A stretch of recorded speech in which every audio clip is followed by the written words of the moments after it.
direct sur Lilmod. Shalom à toutes et à tous. On est très heureux de se retrouver après une courte période de vacances, mais qui est quand même assez longue.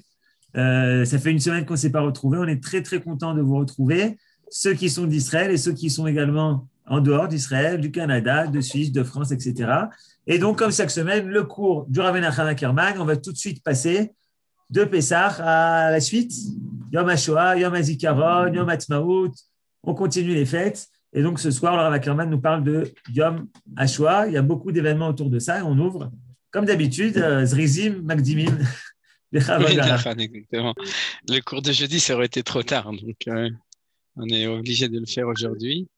Et Tov Shalom, vraiment Shalom le Koulam et le Koulan. Et Bémet, j'espère que vous avez tous eu une bonne fête de Pessah. J'imagine que c'était mieux que l'année dernière pour tout le monde. Que le Seder était plus sympathique et que toute la fête était plus sympathique. Donc, Bezrat Hashem, comme a dit Yohan, Shenelech Michael El Chai. Yom HaShoah, c'est un petit peu un Black Day, un jour noir dans toute cette période. Mais sinon, on s'approche de Yom Ha'atzmaut dans une semaine et ensuite Lag BaOmer, Yom Yerushalayim, Shavuot, comme chaque année. On passe de fête en fête. Mais cette semaine, donc, c'est le temps. Chaque période a son temps. D'ailleurs, je rappellerai à la fin du cours un petit peu un joli enseignement de Rav Richarki à ce propos que je rappelle presque chaque année. Et donc, on va étudier sur Yom HaShoah et à partir d'un livre que la plupart de vous n'ont pas accès. C'est le Sha'ar HaKavanot du Rabbi Chaim Vital. C'est l'enseignement du Harizal. Donc, aujourd'hui, on va essayer, on va pas étudier le texte dans le texte. Je vais essayer en tout cas de vous transmettre son enseignement à propos de Yom HaShoah pour essayer de un petit peu mieux comprendre les choses. Bien entendu, la première chose, c'est que c'est du coup doublement difficile. C'est-à-dire que c'est tout d'abord très difficile de parler de Yom HaShoah parce que quand on pense aux événements eux-mêmes de la Shoah, il suffit il y en a parmi nous qui sont ici et qui les ont vécus dans leur chair et dans leur sang. Et pour nous qui sommes de la deuxième ou de la troisième génération, il a la souffrance et la difficulté de penser à ça. Et je dirais que la plaie est toujours ouverte et c'est toujours aussi difficile. Donc, c'est le premier point. Mais ça n'empêche, comme disait Manitou, que ne pas enseigner au niveau Emouna, au niveau Torah, ne pas enseigner, c'est laisser la place à tous les autres, c'est-à-dire à ceux qui sont, ou bien qui disent des bêtises, ou bien qui falsifient, ou bien qui transforment les notions et tout. Donc, je pense qu'on a toujours vraiment l'obligation chaque année de reprendre les thèmes et d'essayer d'amener l'enseignement de nos Chachamim qui nous permettent, avec toute la prudence, bien entendu, de mieux comprendre comment est-ce que je pourrais dire Akadosh Baruch Hu dirige son monde, même dans les moments les plus sombres de notre histoire.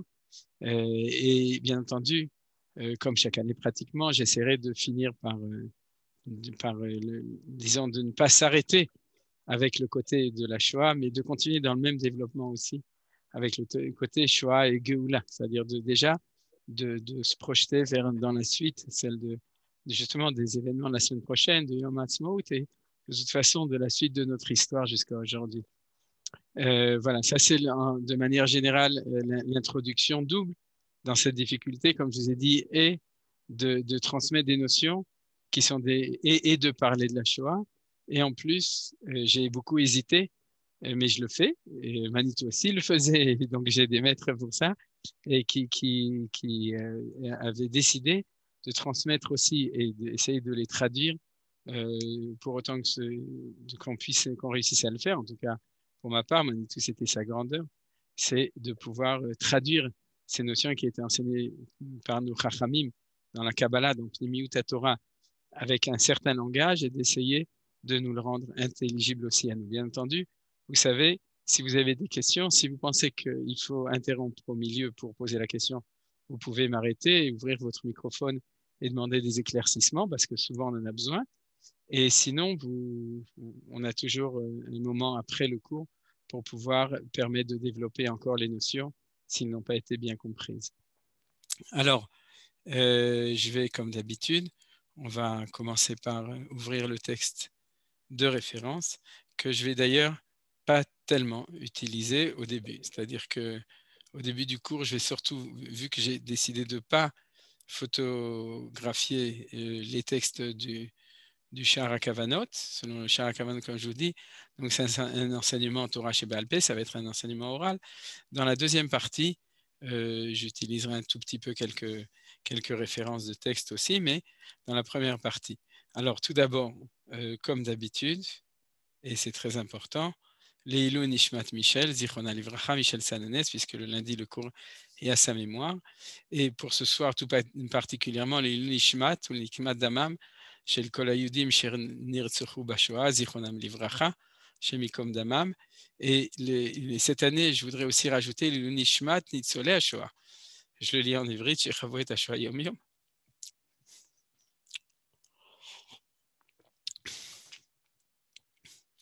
Et parmi aussi Imi Mourati, Idaïta, Zichronam Livracha.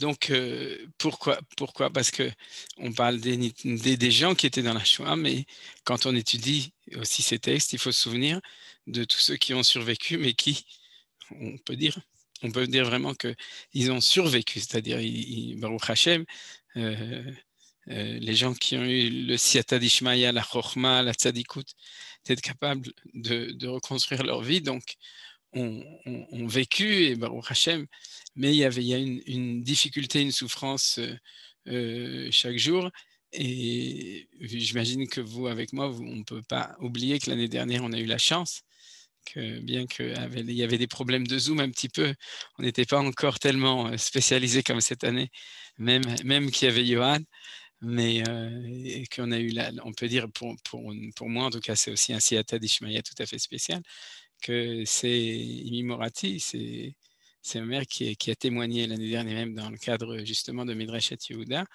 même si c'était ça a un petit peu coupé, et a posteriori du fait que c'était sa dernière année où elle aurait pu le faire, c'est quelque chose qui était important, donc je tiens aussi à le signaler ce soir, bien entendu avec toute l'émotion qui nous accompagne avec ça. Alors, si vous voulez, maintenant je vais fermer d'ailleurs, puisque pour l'instant, j'ai pas de référence tellement importante, et je vais tout de suite commencer avec le sujet du texte. Alors, comme je vous ai dit, ce texte, c'est un texte de Kabbalah, c'est un texte du Sha'ar HaKavanot sur Pessah, qui explique la galoute, qui explique qu'est-ce qui s'est passé en Égypte. Et je pense que ça peut aussi nous aider à comprendre notre destin dans la galoute de manière générale, et ensuite aussi avec ce point spécifique qui est celui de la Shoah. Alors, on est souvent, en général, Manitou aussi d'ailleurs, faisait référence, et je le fais avec le texte qui est sur Purim, celui qui parle de la Dormita. Mais là, on va prendre un autre texte, celui qui parle de Pessah, qui parle de l'exil de Galout Mitzrayim, l'exil d'Égypte, la sortie d'Égypte, et aussi d'ailleurs, et aussi du conte de l'Homer. Alors, je ferai un petit peu référence, vous verrez, à tout cela pour mieux comprendre les choses à la fin du cours. Ce que nos Chachamim nous enseignent, et en introduction, ce que je voudrais dire, et ça on l'a rencontré plusieurs fois quand on apprend cela, c'est que pour expliquer les Chachamim dans ces sources-là, pour expliquer ce qui se passe en bas, je dirais, c'est-à-dire ce qui se passe ici dans notre monde, il explique avec des notions de la manière dont ce qui se passe en haut, on pourrait dire, ce qui se passe, je ne vais pas dire dans le ciel, mais au niveau des différentes sphirotes, c'est-à-dire différents niveaux qui sont dans la Hanaga Elokit, c'est-à-dire la manière dont Akadosh Baruch Hu dirige son monde. Alors, pour tous ceux qui ont l'habitude, vous avez un petit peu l'habitude, j'imagine, de ce genre de choses. La Hanaga de Dieu, ce n'est pas quelque chose qui est comme les gens qui n'ont pas l'habitude, justement, qui n'ont pas ce genre d'enseignement pensent. C'est-à-dire qu'il y a Dieu qui dirige, et puis il y a ici en bas, sur Terre, nous on est ici en bas, et lui en haut, il est assis, et il dirige son monde, et une fois il décide de faire d'une manière, une fois d'une autre manière. Mais selon l'enseignement de la Kabbalah, vous savez, ça se passe avec deux notions qui s'appellent des Ichudim et de la Ishtalshelut. C'est-à-dire, les Ichudim, c'est des unifications qui se font en haut, et la Ishtalshelut, c'est le fait que, en fait, l'émanation de la manière dont Dieu dirige son monde se fait de manière adragatique, c'est-à-dire de niveau après niveau, après niveau et après niveau. Et tout cela ensemble, ça explique ce qui se passe en fin de compte aussi en bas.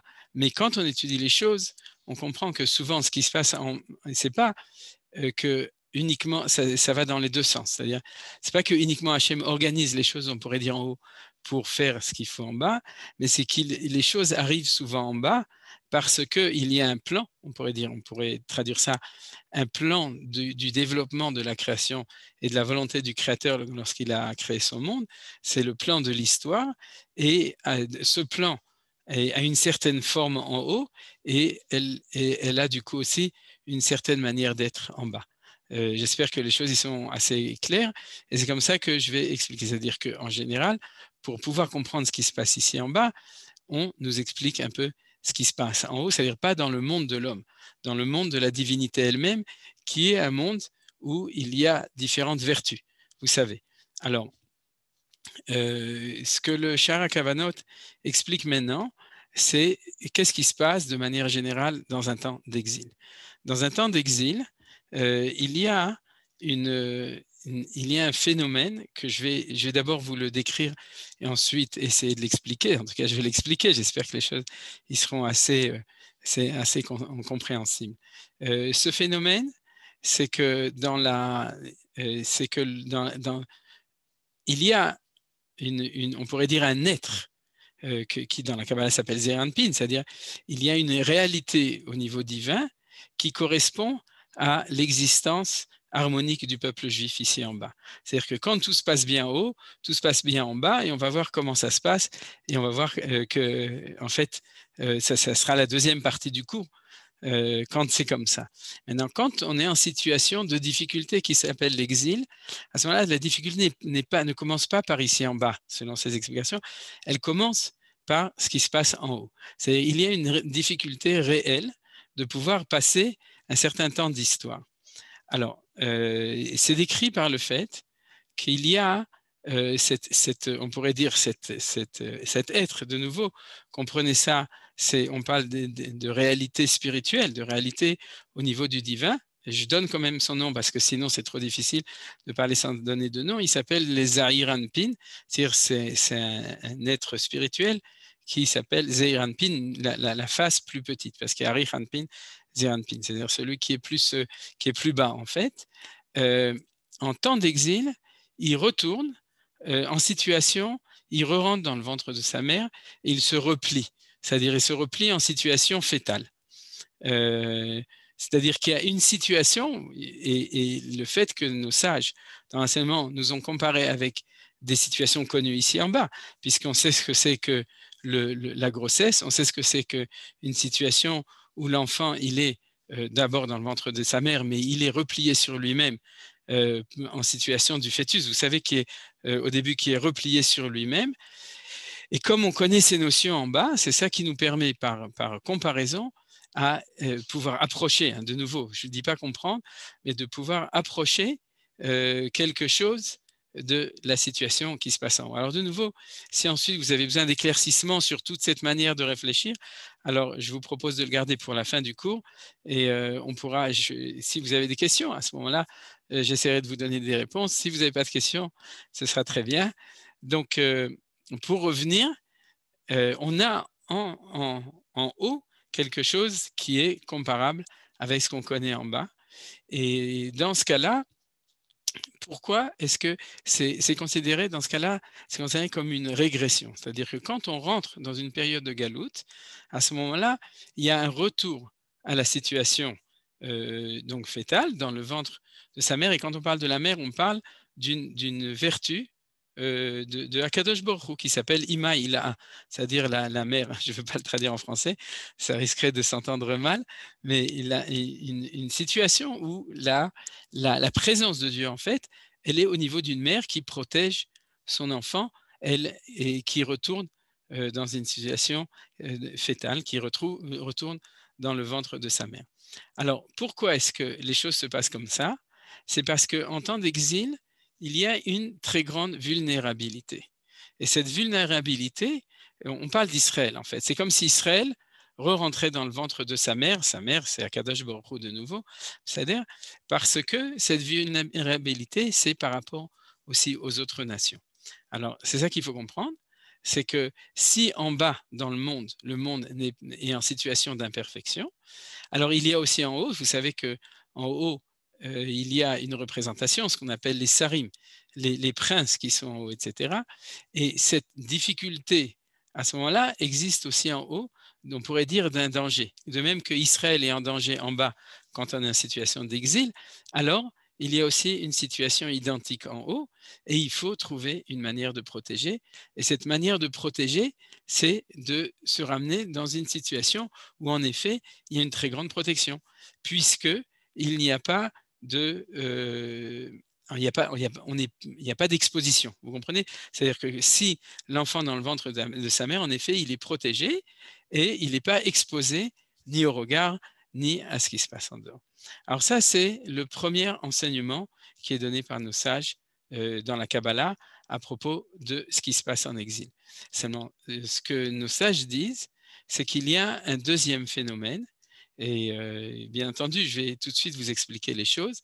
Il y a un deuxième phénomène qui va ensemble avec ça, et de manière un petit peu paradoxale. Alors, je vais expliquer peut-être d'une manière avec un machal très simple. C'est-à-dire que si jamais on se renferme, donc on pourrait dire à l'intérieur de la muraille, on laisse le terrain extérieur livré à l'ennemi. Vous comprenez? C'est-à-dire que on pourrait dire, c'est comme les châteaux forts au Moyen-Âge, quand il y avait un danger, tout le monde rentrait dans le château fort et on fermait les portes.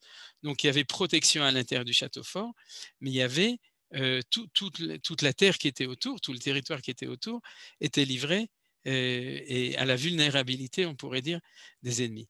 Et c'est ce que le Shahara Kavanot, ce que le Rabbi Chaim Vital explique à ce propos-là, c'est que quand il y a au niveau supérieur cette situation-là, à ce moment-là, d'un côté, il y a un paradoxe. C'est-à-dire que d'un côté, ça permet de protéger, puisqu'il y a cette protection, mais d'un autre côté, ça expose à une plus grande vulnérabilité en dehors.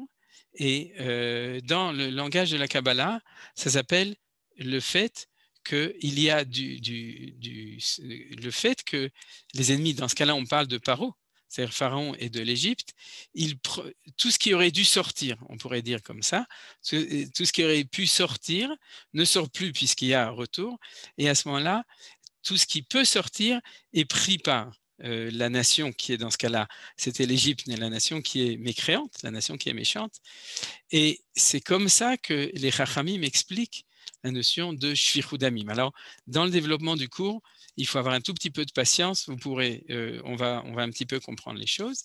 C'est-à-dire que il y a le sang du peuple juif est versé par ces nations, et c'est expliqué par le fait, et ça on l'a connu dans toutes les périodes d'exil, c'est expliqué par le fait que de cette vulnérabilité extérieure, c'est-à-dire que comme il n'y a pas cette présence, en fin de compte, forte, puisque ce bébé il est retourné dans le ventre de sa mère, à ce moment-là, on pourrait dire tout cet influx qui doit permettre de faire vivre le monde, il est pris par cette nation qui était l'Égypte à cette époque et par les nations ensuite quand on est en exil, et ça se traduit par le fait que le sang du peuple juif est versé comme on l'a vu en Égypte et comme on l'a vu dans tous nos exils.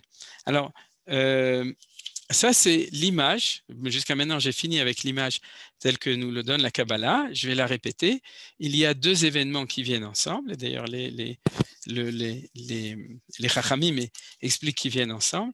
D'un côté, le fait, on pourrait dire, d'une protection, d'une protection qui se fait parce qu'il y a un retour à un état qui est un état beaucoup plus primaire, qui est l'état embryonnaire. Mais d'un autre côté, il y a cette disparition, on pourrait dire, de cette présence qui aurait pu être ou qui sera quand il y aura la naissance, c'est-à-dire que quand cet être qui est dans le ventre de sa mère va commencer à vivre véritablement. Et dans ce manque-là, alors ce vide-là, ça explique aussi le danger qu'a le peuple juif quand on est en exil. Alors, si vous voulez, c'est des réponses qui sont, comme je l'ai dit au début, qui sont a priori insatisfaisantes. Et je vais essayer un tout petit peu d'expliquer, d'essayer de donner un sens un peu plus satisfaisant des choses, j'espère. Mais c'est une description, en tout cas, c'est une description de la condition terrible du peuple juif. C'est-à-dire bien entendu, quand on pense à la Shoah, c'est une shichut damim, c'est-à-dire c'est un meurtre du peuple juif terrible.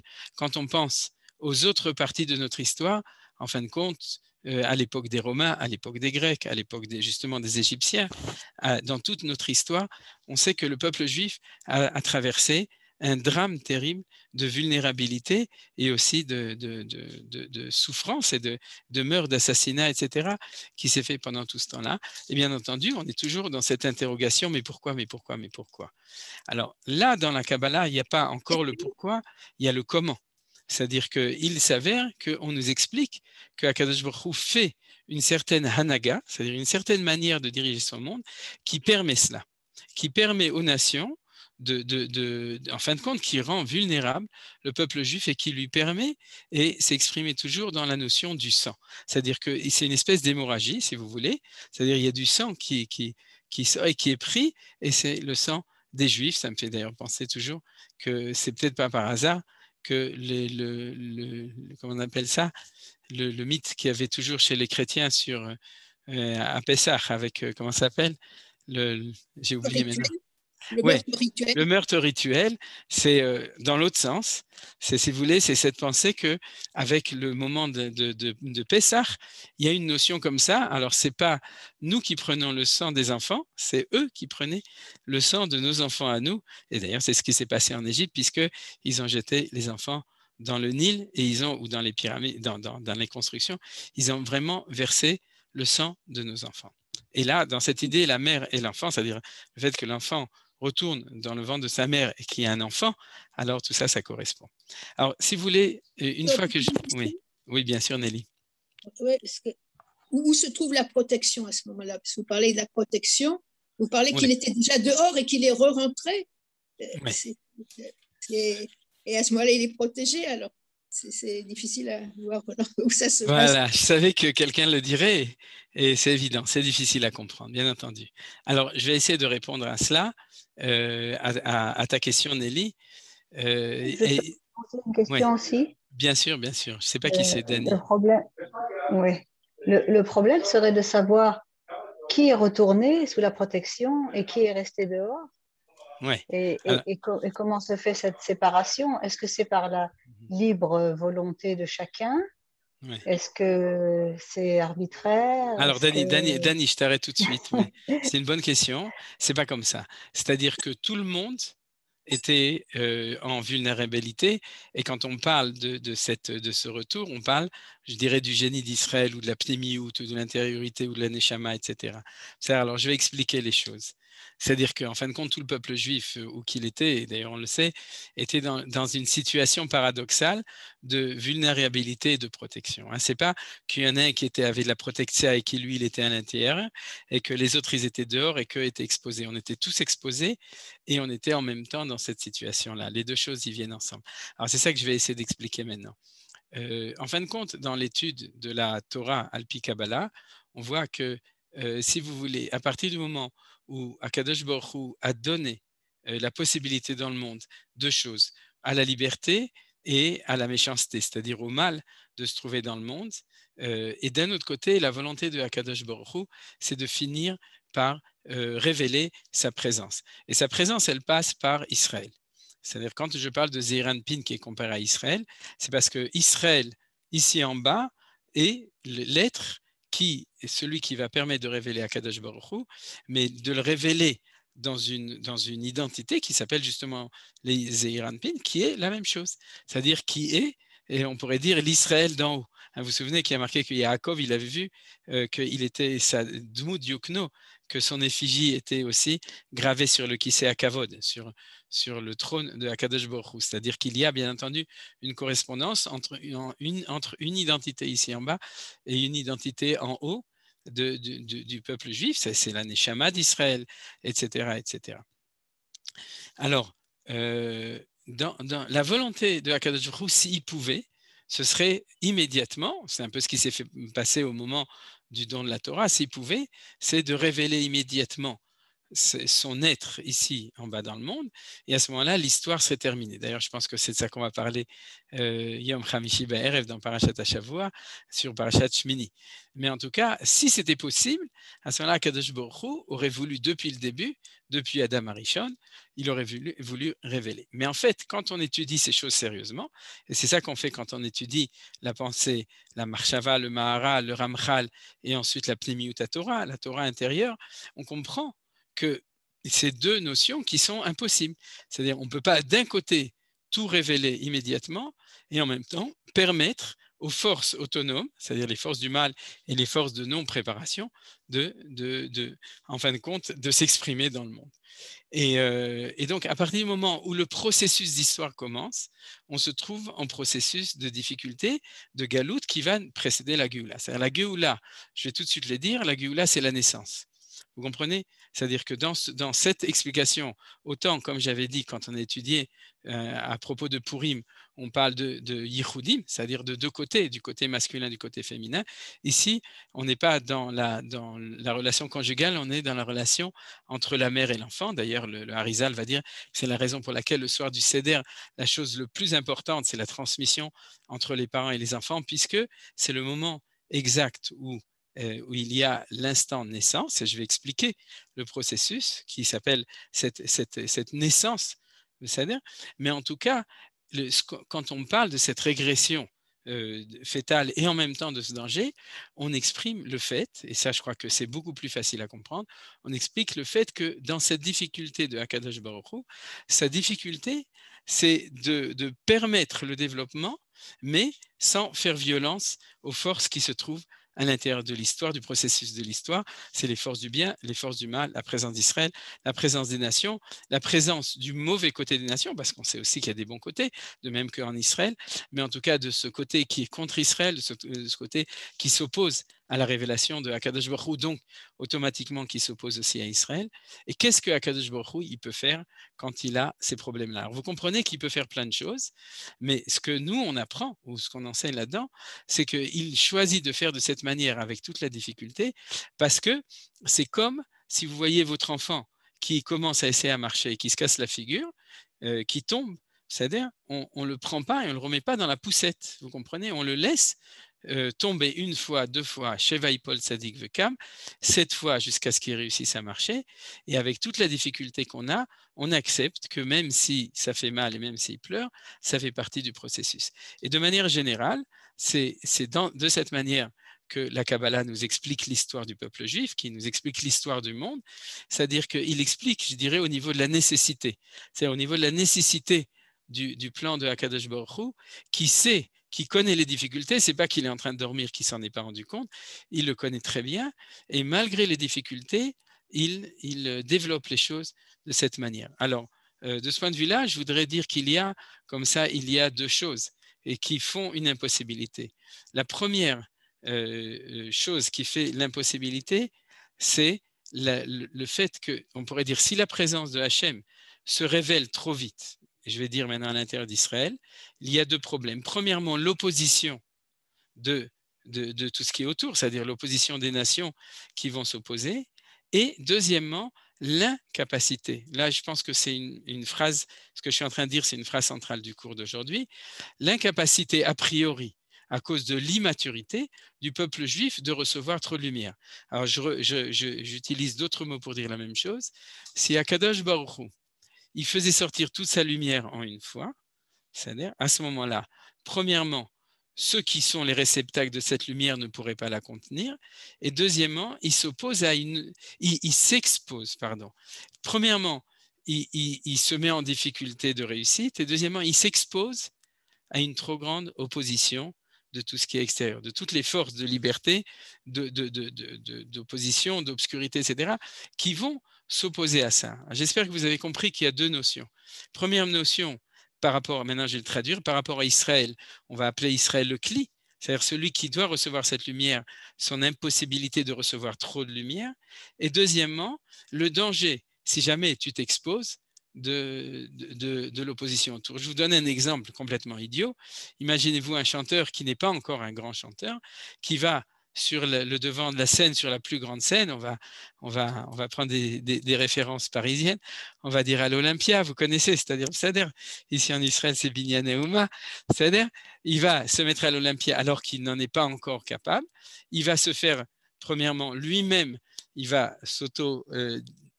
détruire parce qu'il n'est pas encore à la hauteur de le faire et il va s'attirer toutes les critiques, donc ça va être fini en 2 minutes. Alors, pour revenir à notre texte qu'on a étudié, du texte de Rabbi Chaim Vital, il y a donc 2 phénomènes. Le premier, c'est au niveau d'Israël, de se mettre en situation spirituelle de restriction pour ne pas, en fin de compte, être plus grand que ce qu'on est capable d'être. Et en premier stade, c'est ce qu'on appelle le stade embryonnaire. Ensuite, il va y avoir petit à petit naissance, enfance, et ensuite, et tous les stades de la vie. On grandit petit à petit, mais en tout cas, tout ça, c'est des stades qui sont obligatoires de petit à petit. On sait très bien que le premier stade, c'est le stade des 9 mois de la grossesse, dans lequel l'enfant se développe, mais de la manière la plus protégée et d'ailleurs la plus fusionnelle possible avec sa mère. Alors, on a exactement la même chose, c'est-à-dire le temps d'histoire, c'est un temps qui correspond à ça. C'est-à-dire le temps de galoute, je m'excuse. Le temps d'exil, c'est un temps qui correspond à ça. Alors, puisqu'il y a régression, puisqu'il y a enfermement, puisqu'il y a donc protection, il y a paradoxalement aussi une vulnérabilité, puisque toutes les forces qui s'opposent sont quand même libres.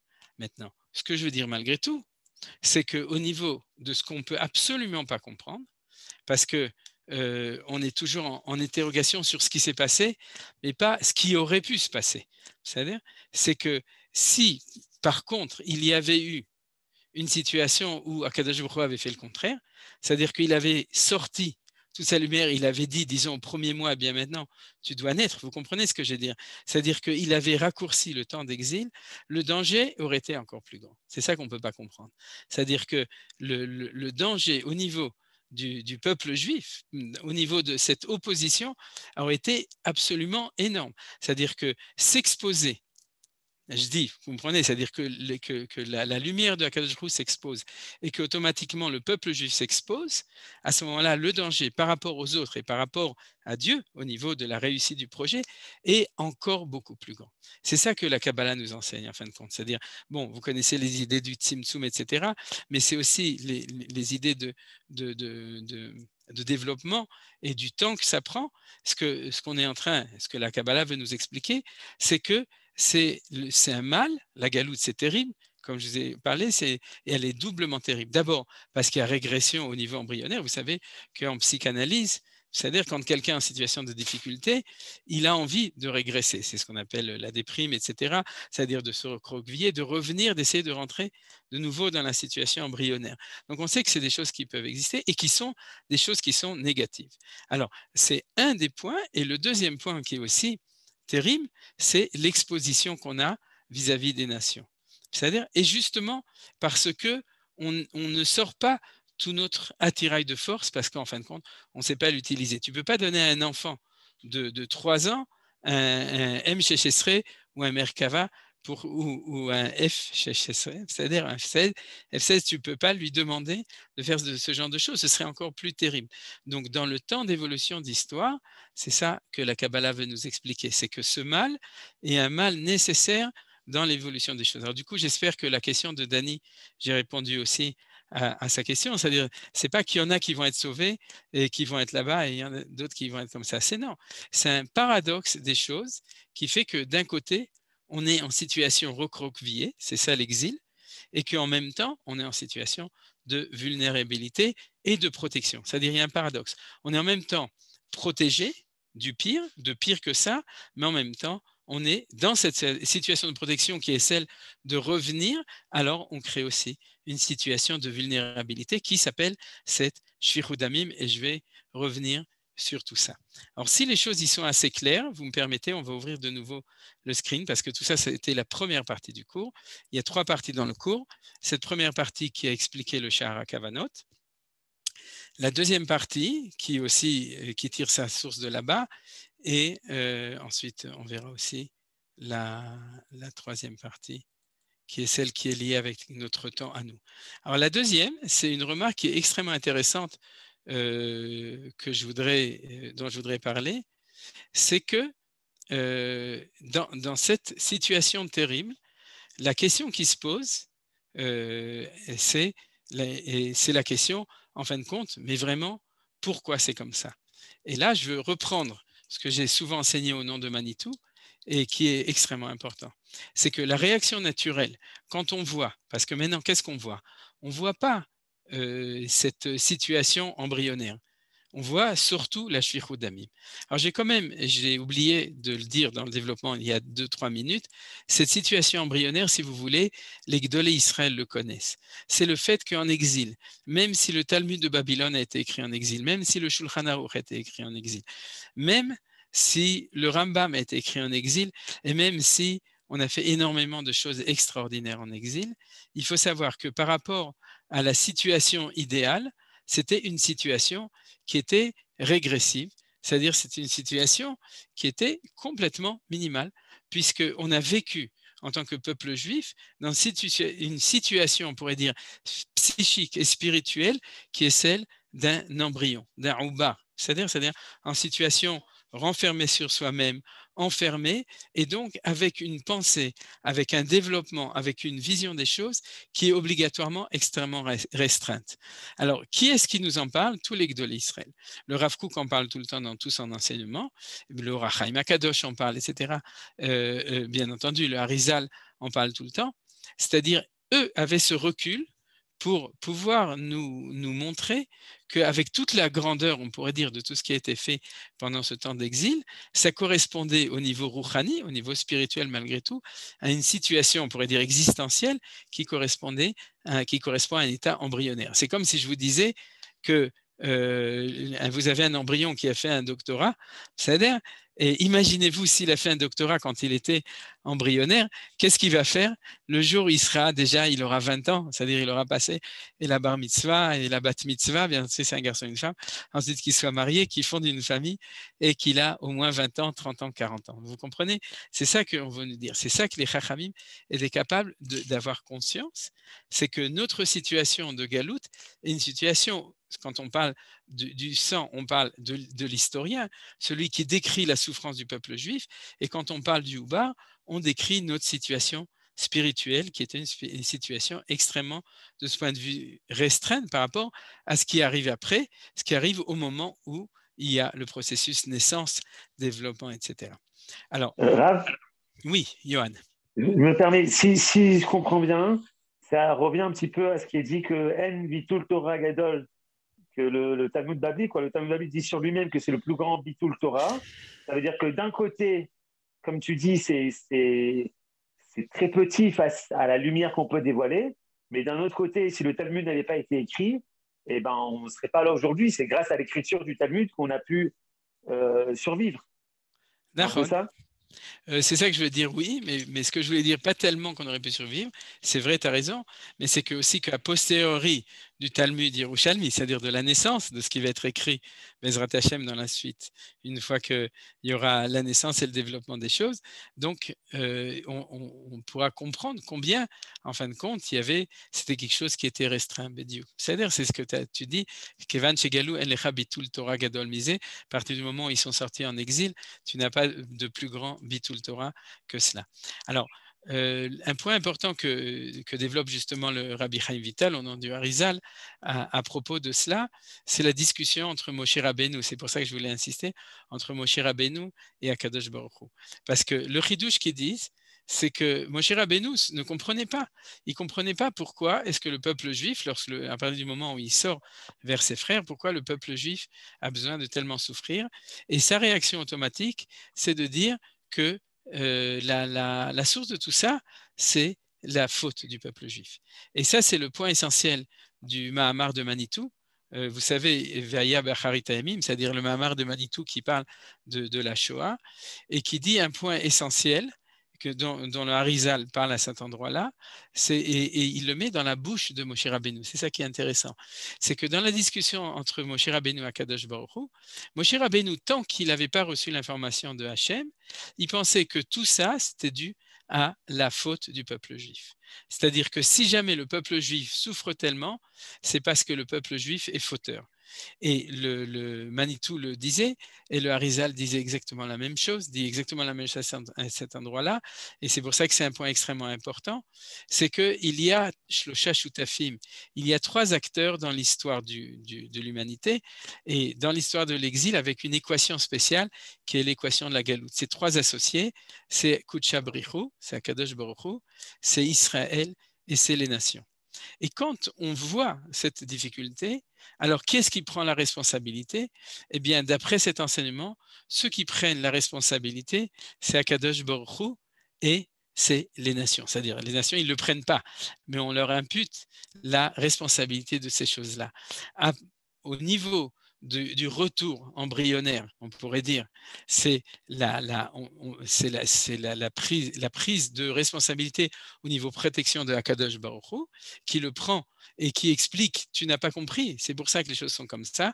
Et au niveau de la Shfichut Damim, c'est bien entendu, c'est aussi Akadosh Baruch Hu dans la manière de diriger son monde qui prend la responsabilité, mais il y a essentiellement cette responsabilité des nations qui, quand ils peuvent le faire, ils le font. Vous comprenez? Quand vous donnez à un Polonais, un Ukrainien ou un Nazi la possibilité de tuer des Juifs, eh bien, ils tuent des Juifs. C'est-à-dire, ils vont les tuer.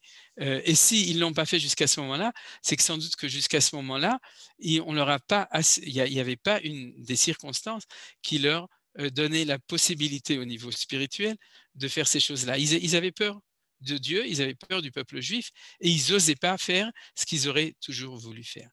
Donc, cette chose-là montre que la responsabilité morale, la responsabilité effective de cette violence et de ce mal qui a été fait, elle est donnée à ceux qui l'ont fait. Et la responsabilité, on pourrait dire, globale, fondamentale, c'est au niveau de Akadosh Baruch Hu, mais dans un sens où Hachem lui dit « Qu'est-ce que tu ne peux pas comprendre que si j'avais fait autrement, ça aurait été pire. » Vous comprenez ce que je veux dire? C'est-à-dire que c'est de cette manière que les choses peuvent avancer de manière optimale. Où est-ce qu'on le voit? On voit ici, on va passer vite après au 3e thème, Vayomer. Vous vous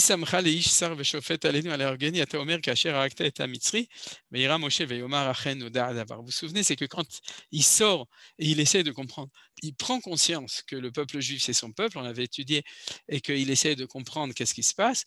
À ce moment-là, il y a marqué qu'il rencontre Datan et Aviram, ces 2 juifs qui se frappent l'un l'autre. Il y a marqué que Moshe a eu peur, et il a dit, en effet, maintenant, la chose est connue. Alors, vous avez le pshat, vous le lisez, mais qu'est-ce que dit Rashi? Rashi dit, Moshe a eu peur. Expliqué selon le sens littéral. Selon le Midrash, il était saisi d'angoisse à l'idée qu'il y avait en Israël des scélérats et des délateurs. Qui c'était? C'était ces 2 juifs. Et il s'est demandé, peut-être ne mérite-t-il pas d'être délivré, point d'interrogation. Et donc il dit, Achen Oda Adavar, la fin du verset, a expliqué selon le sens littéral. Selon le Midrash, il est dit, l'énigme qui me tourmentait est maintenant résolue.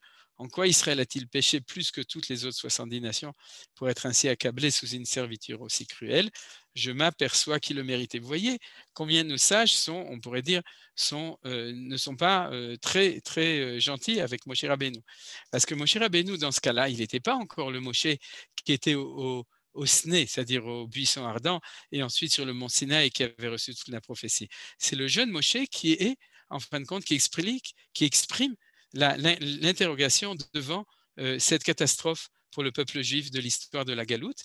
Et la première réaction, c'est ça que nos sages ont mis dans sa bouche, la première réaction, c'est impossible d'expliquer le destin du peuple juif, le destin tragique, ou le destin dramatique, si on ne l'explique pas par la faute du peuple juif. C'est-à-dire que c'est sans doute, il voit 2 juifs qui se battent et il décide que tous les juifs, c'est Datan et Aviram. Vous avez compris? C'est ça qu'il dit. C'est-à-dire, je m'aperçois qu'il le méritait. Ce n'est pas qu'il pense que c'est à cause de Dathan v'Aviram, c'est qu'il pense que dans sa rencontre avec les Juifs pour la première fois, Dathan v'Aviram représente le modèle du peuple juif.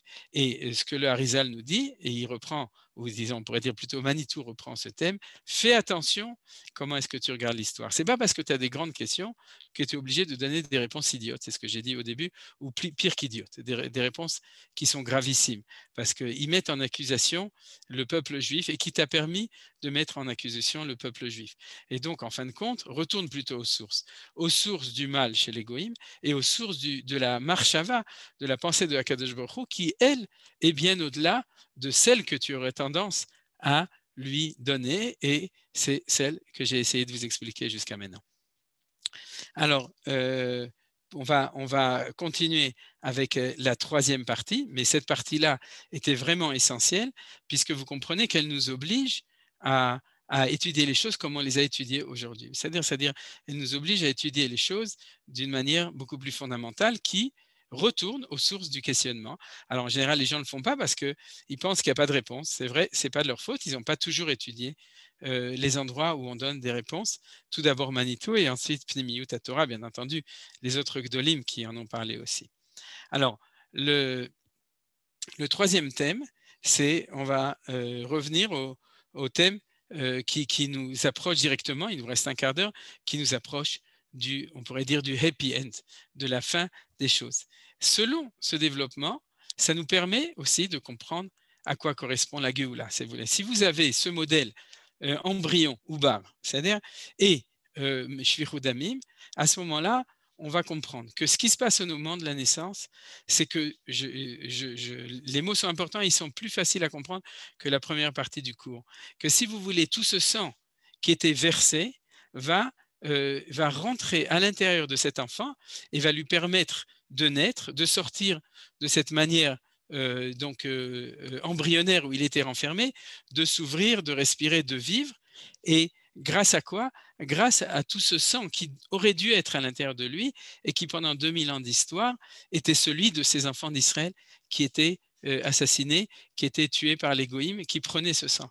Et maintenant, ce sang va rentrer à l'intérieur, maintenant, dans l'image de la Kabbalah de ce Zeir Anpin, c'est-à-dire de cet être divin, de cette partie de Akadosh Baruch Hu qui représente en projection l'identité ici en bas du peuple juif. Le peuple juif va naître en bas et le Zeir Anpin va recevoir, ce sang va arrêter de couler à l'extérieur, il va rentrer en lui, il va sortir, il va naître, il va exister.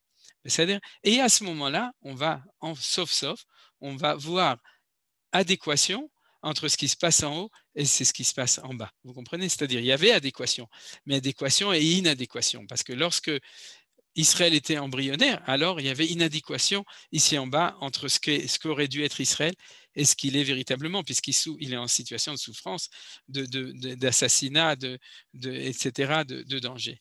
Par contre, ici, Israël va naître en bas parce que Zeir Anpin est né en haut, vous comprenez? Puisqu'il est sorti du ventre de sa mère, tout ça, c'est des notions de spiritualité. À ce moment-là, ici, Israël en bas va naître. Alors, où est-ce que nos Chachamim ont vu ce phénomène? Dans un verset de Ézéchiel, au chapitre 16, qu'on va lire maintenant, qui est marqué comme ça. Vaevor alayr ve'erech mitboseset benamaïr, vaomar lach bedamaïr chayi, vaomar lach bedamaïr chayi. Alors, c'est un verset que les Chassidim, les Sfaradim et une partie des Ashkenazim lisent le soir du Seder, et il faut le lire le soir du Seder, et aussi les Sfaradim le lisent tous les soirs dans le Yiratzon avant de compter l'Omer.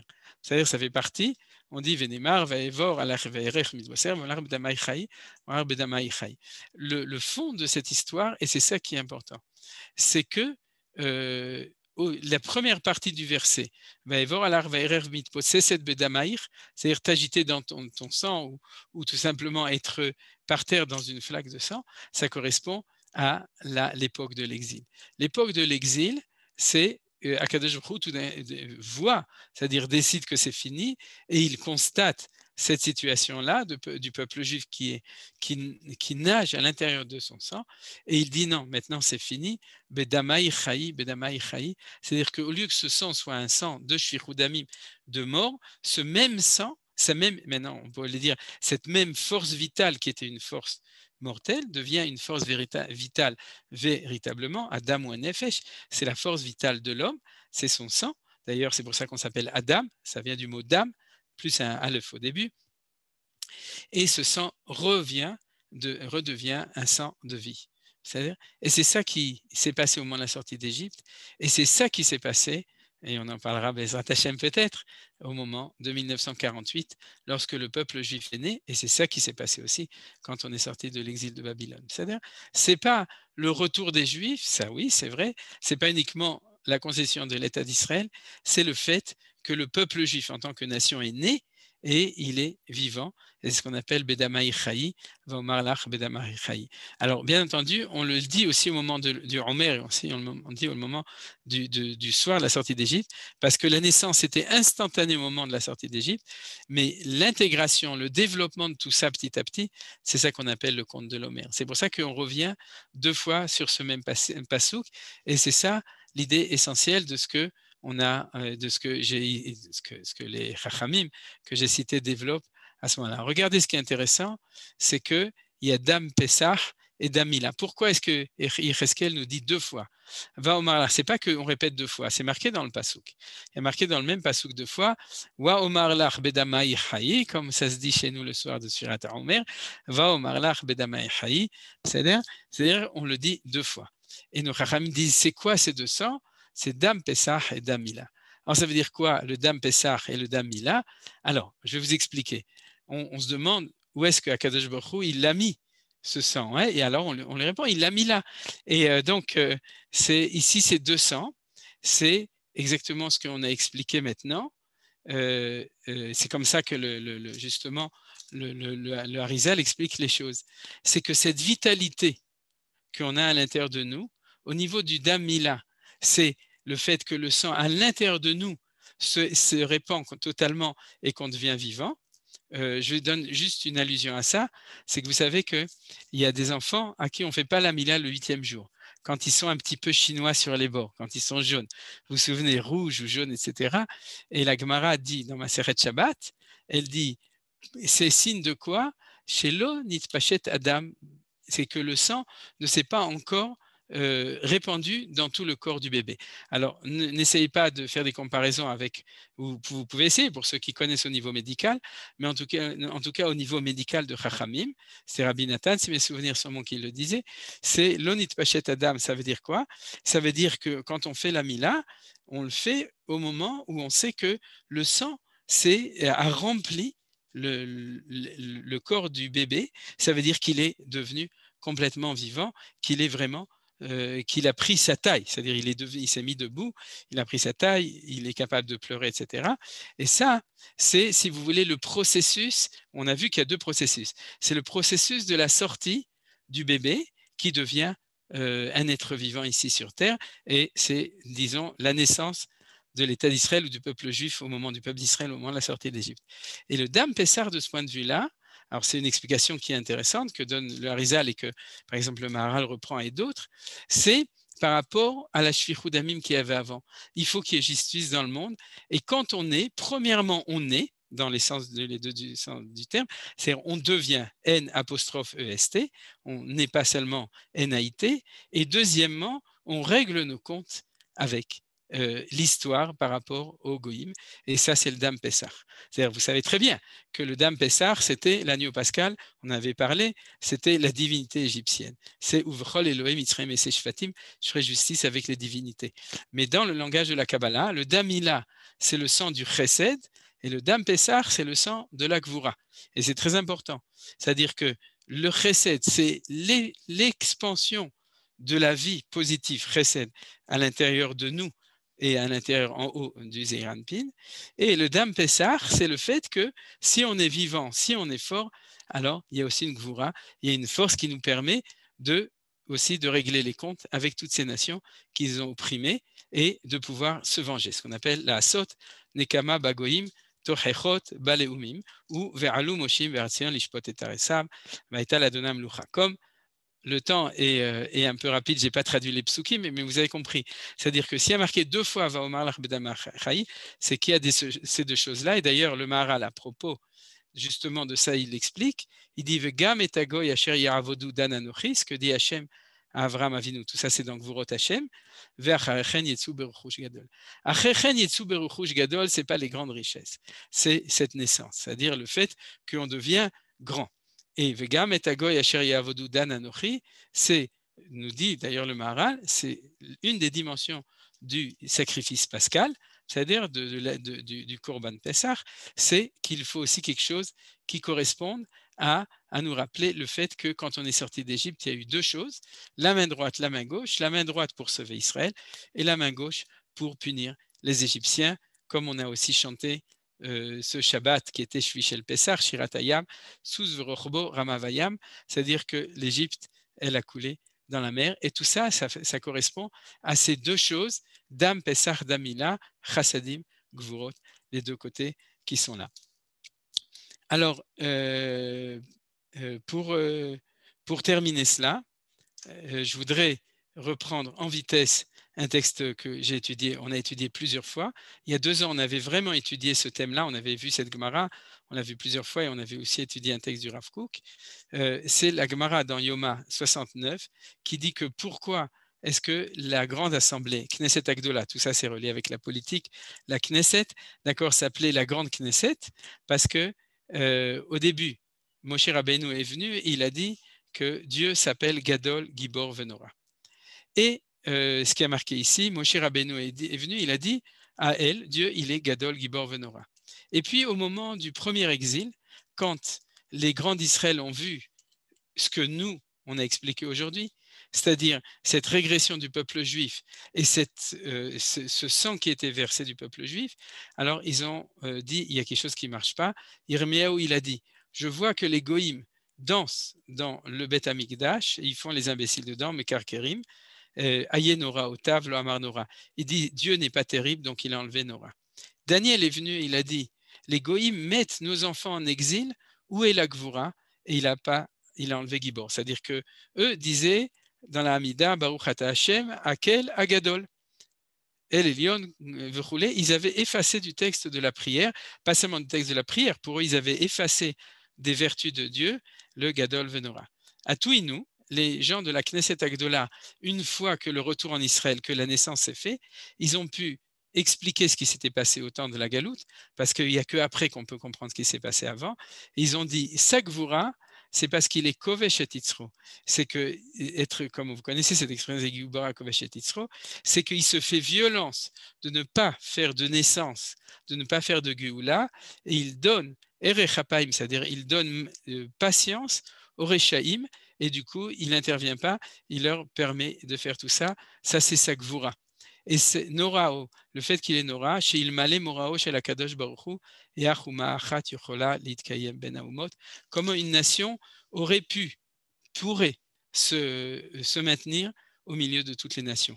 Traduction du texte qu'on voit ici, c'est exactement ce qu'on a vu aujourd'hui. La notion du Nora, c'est, regardez, reprenez l'explication de cet Agdola qui explique a posteriori le phénomène de l'exil.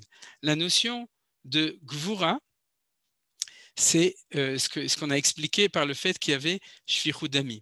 C'est Akadosh Baruch Hu voit ce qui se passe au niveau du peuple juif, et s'il pouvait, je dis, à ce moment-là, il aurait immédiatement interrompu ça, ou bien en ramenant le monde au Tohu, ou bien en accélérant et en faisant une Geoula immédiate. Et en fin de compte, c'est ça cette notion de Gvura, d'exil.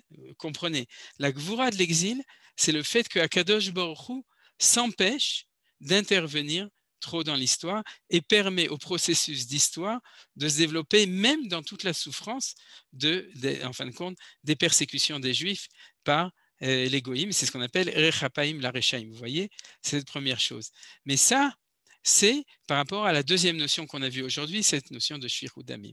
Et par rapport à la première notion, qui est celle du fait que le peuple juif revient en état embryonnaire, c'est-à-dire, c'est que qu'est-ce que tu crois? Tu crois que Akadosh Baruch Hu nous a laissé tomber? Non. Parce que s'il nous avait laissé tomber, c'est-à-dire, on aurait disparu. Et c'est cette protection qui faisait que malgré tout, les goïms savaient et ils avaient peur de nous. Nora, ça veut dire ils avaient peur de Dieu, ils n'avaient pas peur de nous.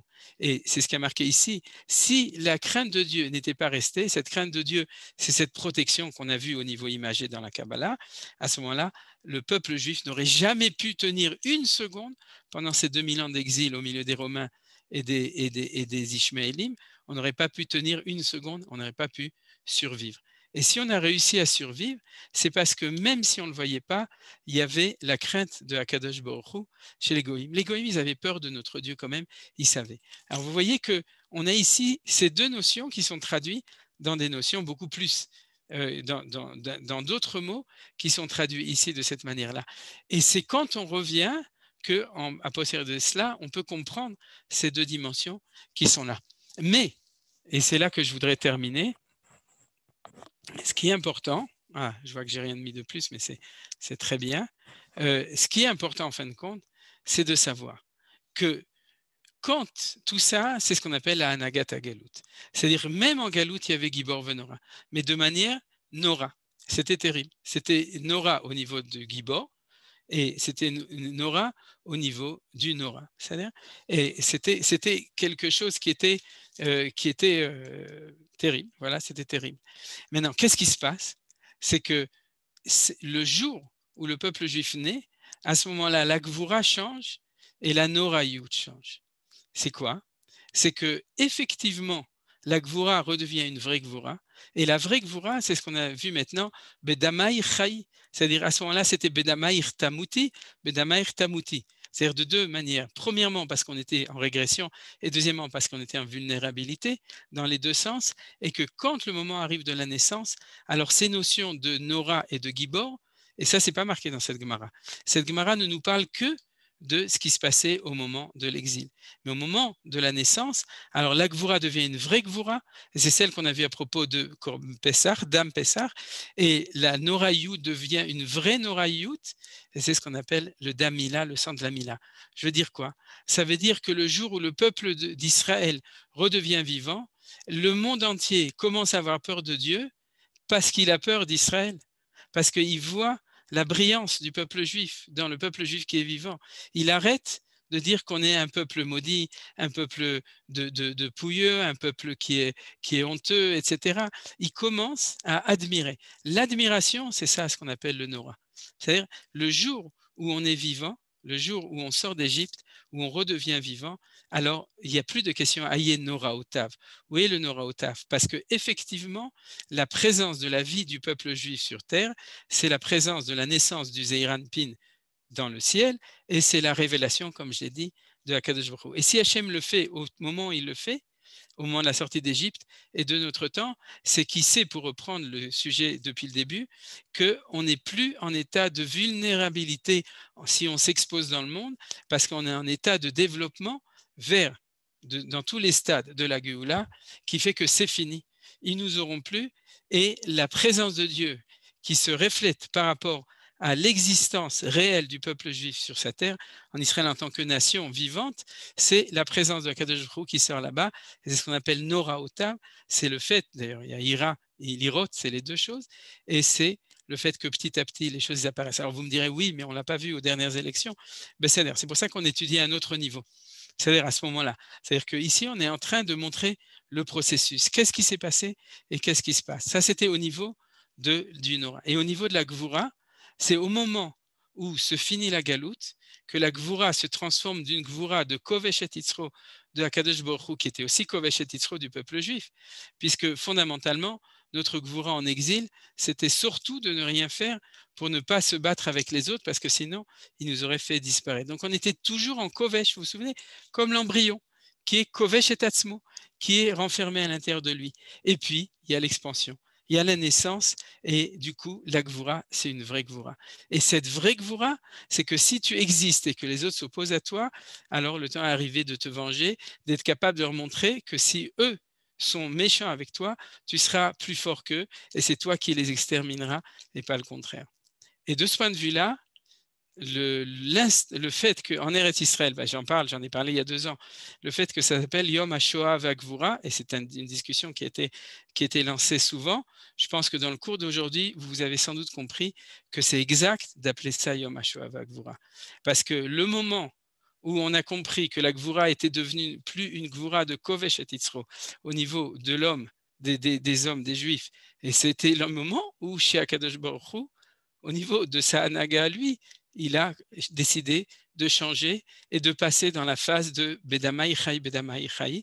C'est-à-dire que la Gvura, c'est une Gvura positive, c'est une Gvura pas seulement de défense, mais d'attaque, d'être capable de faire justice vis-à-vis de nos oppresseurs, comme il y a aussi cette notion de Nora. Et c'est tellement incroyable, parce que vous savez très bien qu'on le fait 7 jours, alors que c'est pendant le mois de Nissan, parce que c'est pour rappeler la révolte du ghetto de Varsovie.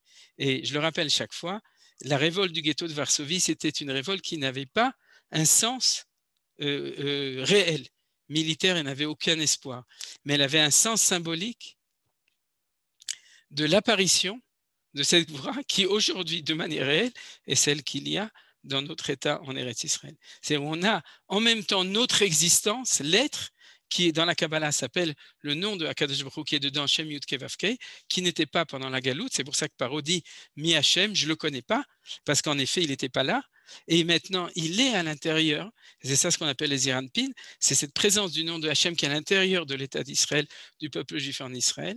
Et cette présence en positif, c'est Bedamai Chai, Damila, et aussi en positif, mais du côté Gvura, c'est-à-dire du côté, c'est le fait d'être capable aussi de faire justice par rapport à ceux qui ont été chauffés et damenu, puisque notre sang, il est là et il nous donne notre force aussi.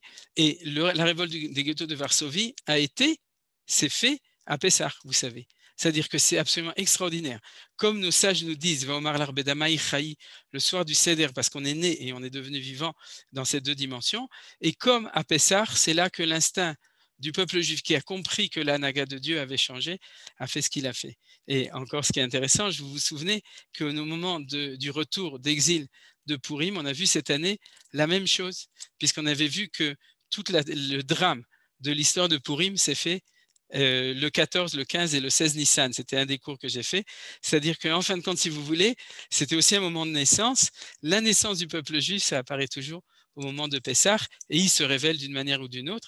Et comme j'ai dit à propos du ghetto de Varsovie, et pour terminer, je crois que c'est ça qui est très important, c'est que Gadol, c'est Abraham, Gibor, c'est Yitzhak, c'est la Gvura, Nora, c'est Yaakov, c'est Tiferet. Et ces 3 choses, comme on dit la diagma à propos de Anshe Knesset Agdola, c'est ça qui est en train d'arriver de notre temps aussi, comme au moment de la sortie d'Égypte, c'est-à-dire que toutes les vertus de la Kadosh Baruch Hu sont là. Alors, l'enseignement très beau, je ne sais pas d'où Rav Richaki l'a sorti, mais il dit que chaque semaine de Sfirat Omer, on a un autre événement. Le premier, c'est Pessah. Le deuxième, c'est Yom HaShoah. Le 3e, c'est Yom HaZikaron et Yom HaAtzmaut. Le 4e, c'est Pesach Sheni. Le 5e, c'est Lag BaOmer, la 5e semaine. La 6e, c'est Yom Yerushalayim. La 7e, c'est Shavuot. C'est-à-dire que depuis l'État d'Israël, on a réussi à remplir chaque semaine d'un événement. Or, vous savez que dans le conte de l'Omer, la première semaine, c'est Chesed. La deuxième semaine, c'est Gvura. Et d'ailleurs, il y a marqué dans le Hana Bekoar, c'est Kouvresh Aïn Sintet Nun, c'est-à-dire Kra, déchire le Satan, d'accord? Et c'est cette semaine qu'on compte, cette semaine dans la Sfirat Omer, c'est la semaine de Yom HaShoah, et c'est la semaine, en fin de compte, de Shoah V'Gvura, parce que c'est l'histoire d'une Gvura terrible pendant 2000 ans, ce qui est marqué dans la Gemara, et c'est l'histoire de l'inversement de cette Gvura que nous avons vécu maintenant, qui est celui où Bedamai Chai, que cette Gvura, c'est la Gvura positive, de même que la sortie d'Égypte, c'était Chesed, de même cette semaine, c'est la Gvura, qui va nous amener, Bezrat Hashem, à la semaine prochaine, à la Tiferet. La Tiferet, c'est la synthèse, c'est l'harmonie des deux, et c'est ça, Bedamai Chai, Bedamai Chai. Si tu es vivant de ce côté-là, si tu es vivant de ce côté-là, alors tu es vraiment vivant, le Tiferet, Medinat Israël. Voilà. Daraba, merci beaucoup Rav Ackerman pour ces réflexions très profondes pour Yom HaShoah. C'est le moment, chers amis, d'ouvrir vos micros si vous avez des questions. Est-ce que Bonjour et merci. Bonjour. Qu'est-ce qui prime? Quelle est la cause? Quel est l'effet? Est-ce que c'est parce qu'il y a un repli du Zahid Alpin dans Ima ou bien c'est l'exil qui a causé telle chose? Et tu posais une question excellente. Qui est-ce qui prime? J'aurais dit plutôt qui est-ce qui déprime, parce que les deux choses sont déprimantes. Mais Dafka, tu regardes dans Shara Kavanot, il dit que c'est la crainte du Shirou Damim qui oblige à faire ça. C'est-à-dire que c'est la raison d'en bas qui imprime la raison d'en haut. Tu comprends? C'est-à-dire ouais, on aurait pu penser que c'est dans l'autre sens. C'est-à-dire que c'est en fin de compte, c'est un chidouche. C'est un chidouche du Rabbi Chaim Vital.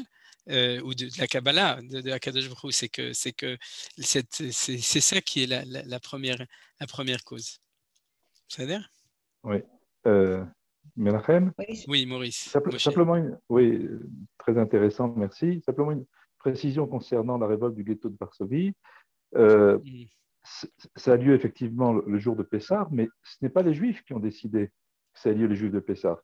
Il était prévu ce jour-là une action par les Allemands. C'est-à-dire que les Allemands voulaient vider complètement et sans le savoir, ils l'ont fait le jour de Pessah. C'est en fait l'inverse qui s'est passé. Maintenant, tu dis la peur d'Hachem finalement a protégé les Juifs en Galoute et puis c'est ce qui se passe aussi en Israël. C'est vrai, tu as raison, mais ça exclut la présence d'Amalek. On sait dans notre tradition qu'Amalek n'a peur de rien, qu'à la sortie d'Égypte, il a attaqué le peuple juif, bien qu'il sache ce qui s'est passé.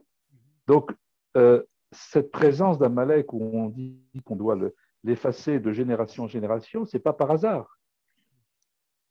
Je suis d'accord avec toi, mais si tu veux, c'est le cours de Purim. Je vais mettre un petit peu dans l'ordre dans ton questionnement. La première remarque que tu as fait, ça, je dirais à la limite, c'est encore plus grand. Parce que c'est un peu comme. C'est ce que je voulais dire. Et c'est comme l'histoire qu'on a vue à Purim, c'est que le sort a été décidé par Haman, la date. C'est le fait qu'il ait tiré son sort et qu'il s'est mis d'accord avec Achashverosh le jour de Pessah. Ce n'est pas nous qui avons décidé de la date. Nous, on était. Et là, je suis d'accord avec toi.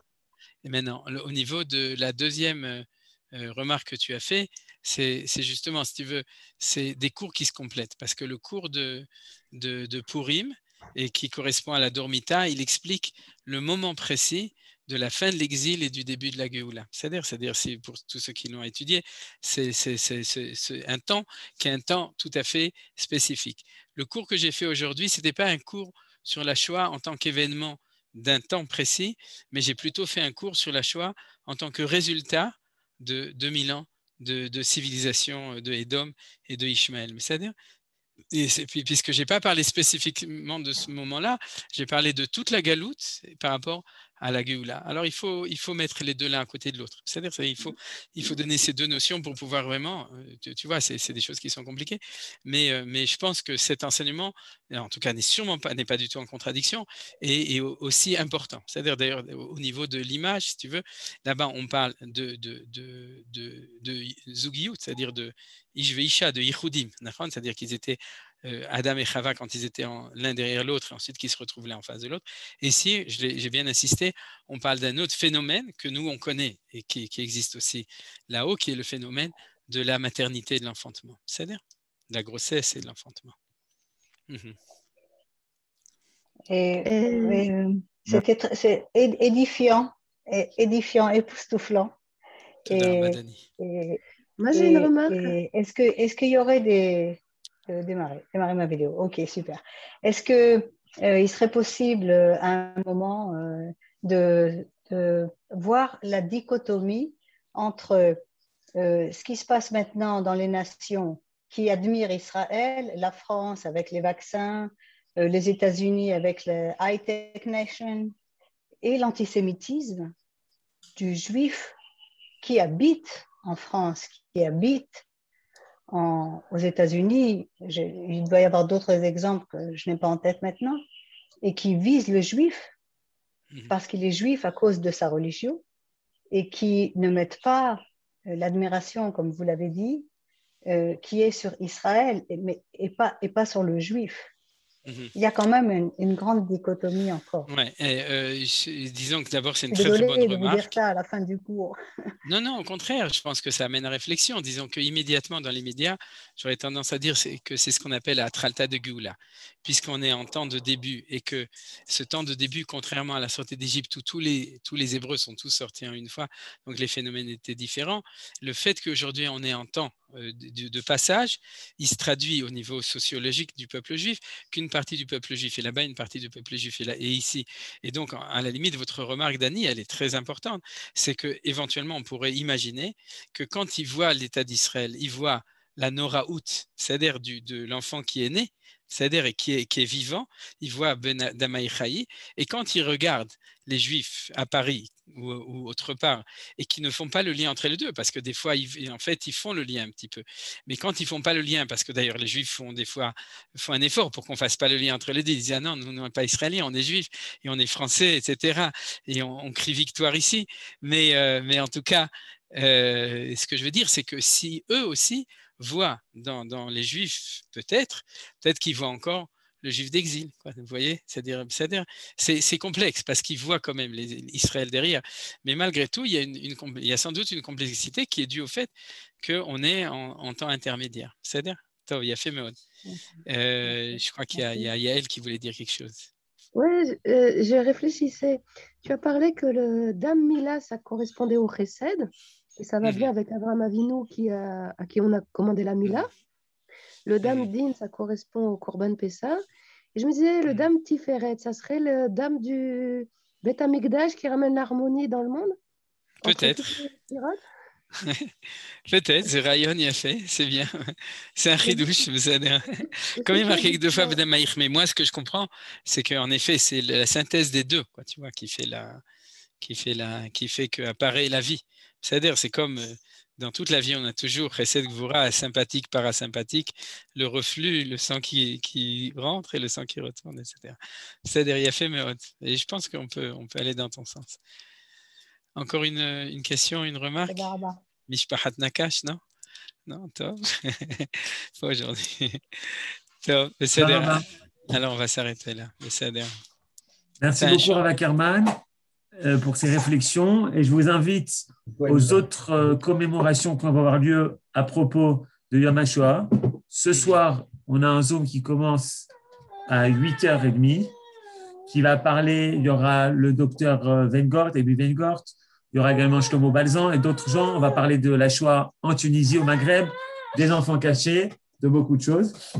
Et également, pour la soirée de Yom HaShoah, Midreshet Yehuda organise avec Tamar Machado sur le chant des Juifs pendant la Shoah. Ça va être passionnant.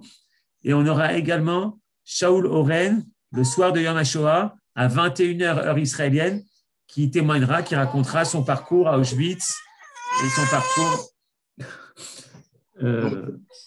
au niveau des expériences médicales. Voilà, merci beaucoup à tous. Et Excusez-moi, on n'a pas le lien.